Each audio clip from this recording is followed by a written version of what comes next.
whether there's going to be anything there to affect his performance. Green flag at the back of the grid. Watch the lights. They'll go red, then green. Who's going to make the whole shot? It is going to be Caparossi gets a flyer. Number 6, Caparossi. And through comes Keeley. So Keeley leads into it on the Aprilia. Pier Francesco Keeley, pole sitter, dives into the lead on turn 1. Brave move from Pier Francesco Keeley on number 7 Aprilia, but Loris Capirossi, number 6 on the RS Honda, got a beaut. Is that an Aprilia in second in front of an HB? It is. Up on the curbs they go. Well, the 250 race, let's hope this is a real close one, because certainly there's a lot of chargers out here. I look for my hero from Supercross, Jean-Michel Bale, right at the very back of the grid, last man qualifying. But only room for improvement. And look at Caparossi, drops it straight over the nose of Pier Francesco Keeley. Well, he doesn't care, does he? If you see Bale, he's wearing number 68, Rothmans colour bike, blue and white crash helmet. You are on board with Jean-Philippe Rougier on the Gilera, just getting done by an Aprilia. Looks like Alberto Puig, actually, just gone through. There's the standings after the first lap. Caparossi, Keeley, Romboni, Reggiani, Carduce, who I am very pleased to see back. Remember, he qualified in second place in Hungary, but didn't start the race due to injuries that he received earlier in the year. And they're 3 abreast. Look at Romboni. Well, this is going to be a stormer. Romboni's up the inside, but does he grab it from Keeley? No, he don't. Right, Keeley in front, from Romboni, from Reggiani. That's the order. Caparossi is in 4th place. Then it's Carduce. Then it's Shimizu, I think, in front of Cadalora. Absolutely, and Cadalora. Well, this is a stormer. Could be the best race of the day. Looks like it. We didn't get it last week. We might this time. Keeley, Reggiani, Romboni, Capirossi. Yes, it is the Japanese.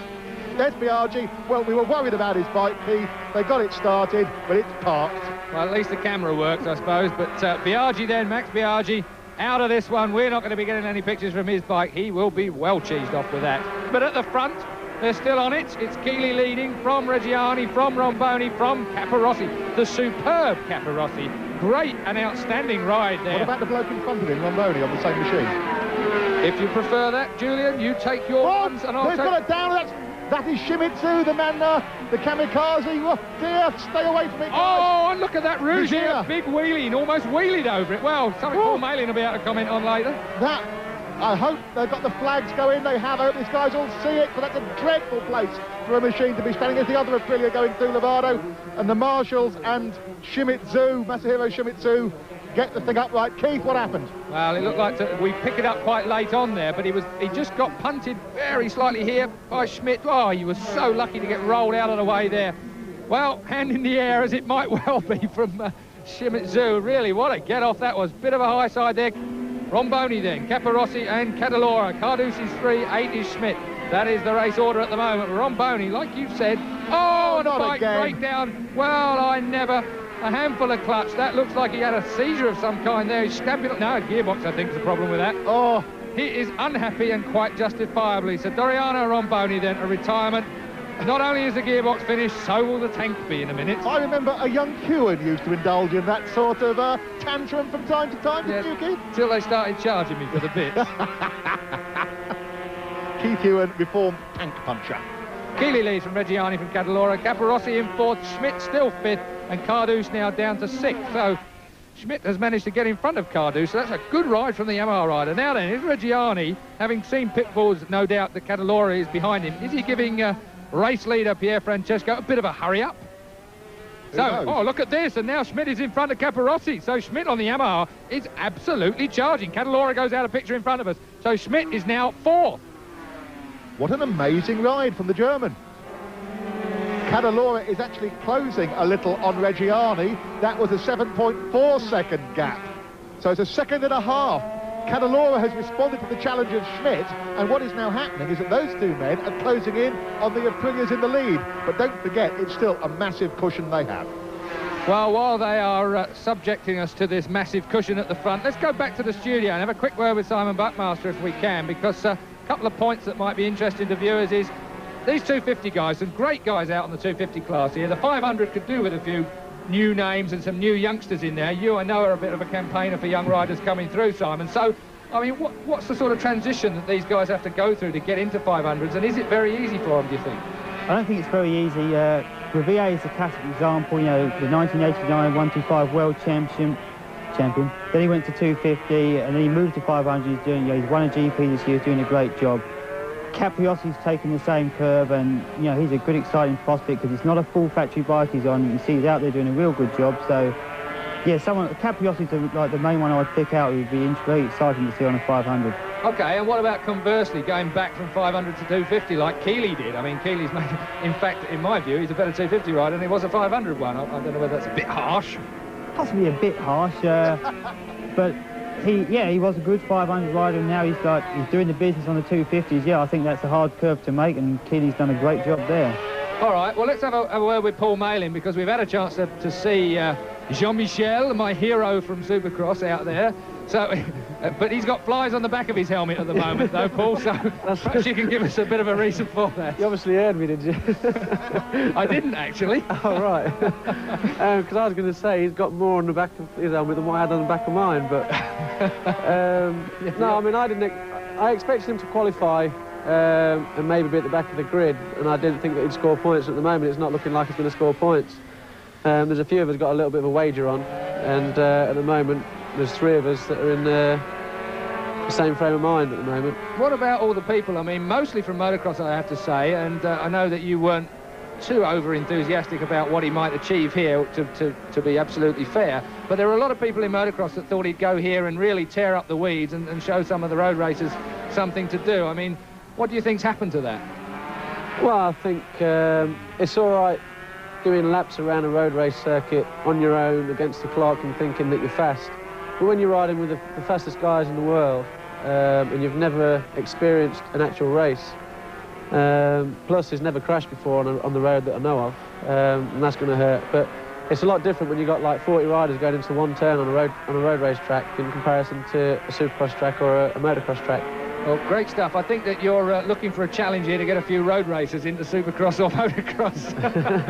Thanks, Paul. We'll be back to you in a bit. All right. Thanks. So, is Reggiani going to make the move? Yes, he is. So, Reggiani, almost by invitation, Keeley now is in the position of having to protect Reggiani, and I think that probably is going to be what's been worked out here amongst these teams, because certainly it smacks to me of a bit of conspiracy here. Reggiani then has gone through. These boys will be getting bored from their pits. They've been past them, so Reggiani goes into the lead now. Keeley will sit with him to give Reggiani as much support as he can, it would seem, and Cadalora is hunting the pair of these boys down. So Cadalora in 3rd place. And the man in front, number 13, Loris Reggiani, I just want to remind you again, is carrying a broken rib that he sustained on Friday.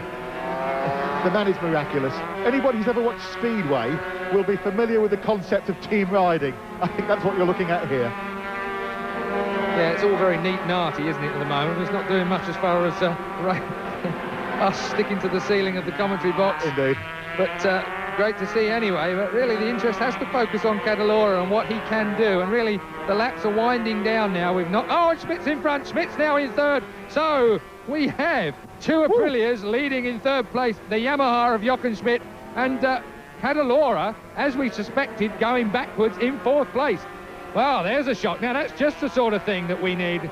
Julian picks up the paperwork here in the office to do a quick mental calculation, but Cadalora, series leader at the moment, who could have won the 250 World Championship for 1992 here in the opening 250 Grand Prix at this track. He finds himself in 4th place with a whole lot of points between him and race leader Reggiani. Now then, Keeley is back in front and is, I firmly believe, just going to tow Luke around. Or is he? He looks like he's got a bit of a spurt on, Keith. Well, it's late in the race. I'd be surprised, but they are riding for different teams. They may have the same manufacturer, but they are riding for completely different teams, and that is extremely important indeed. Remember, the sponsors more than the manufacturers have the say on what goes on nowadays.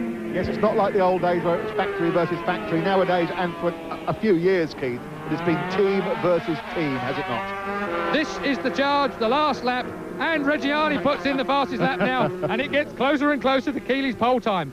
The question is race leader number 7, Pier Francesco Keeley, on an Aprilia, going to let second man in the World Championship Series at the moment and second man on the track, Loris Reggiani, is he going to let him pass for the extra 5 points? Julian says yes. I have my doubts, I really do. Cadalora is challenging Jochen Schmidt for 3rd. There goes Keeley. I mean, there goes Reggiani. He's practiced that every lap. Now then, is Keeley going to go back through? No. So that looked a bit too easy to, you know, was I wrong or right, Keith? well, I've no idea. I don't suppose they're going to admit to it either. No, I don't suppose so either. Reggiani is a demon on the brakes. Keeley didn't fight too hard when he saw Loris coming through, but now what's he going to do in the last half lap? Well, what I want to see is where we are for third place as well. Remember, if Cadalora gets in front of Schmidt, that'll decrease his deficit to this man, race leader Reggiani. It's all about little bits. At the moment, Schmidt still leads Cadalora, but I have the feeling, and we know what Cadalora's like for sneaking up on the last lap. This is the last lap, remember. Reggiani leads from Keeley. And Loris. Reggiani gets it wrong, but is Keeley going to take that advantage and go under? Twice. Reggiani gets wrong again. Is Keeley going to go for it? I don't think he is, you know, Julian. You might well be right. I think that Keeley is going to sit and let Reggiani have the extra 5 points. We're through the chicane for the last time. This is it. To the right-hander. Is there going to be a wheelie down to the line? And Reggiani takes it from Keeley. Well, Keeley was the quickest man on the track. Yes. He let Reggiani have it, in my view. Oh, surprise, and it's just surprise. as well he did as well, because Cadalora has come through to the rostrum position of third, and Schmidt, annoyed with himself, relegated down to fourth. That's Jean-Michel Bale crossing the line now. 1 lap down. Great stuff. The final standings after the race distance. Reggiani, a win for him over Keeley from Cadalora in third. Schmidt fourth. Carlos Cardus does get fifth. And the fighting Alberto Puig grabs those points in sixth place. Wilco Zeelenberg relegated to seventh. His teammate Torrentaghi eighth. And Gelly gets ninth. Jürgen van der Gerberg gets 10th. We look down now to see the lesser places. Dantan grabs 15th. Addis Adler gets 18th. But really, it was about the front runners. 19th, Casside. Lovato on the Gilera gets 20. Jean-Michel Bale then 24th, and he's not last. Cazono, well, he crashed out of it, got back on and ends up in 25th, but Bale gets 24th. So then, championship standings after the French round. Cadalora on 167 points. The championship goes to Donington for him to try and clean up. Loris Reggiani in second. Keeley in third. Puig takes Bradl as he's absent today and goes into fourth place. Cardus is in sixth. Seventh is Shimizu. Well, Biaggi didn't have a good day. He didn't finish the race. Schmidt, a great ride from him in ninth. Romboni in 11th.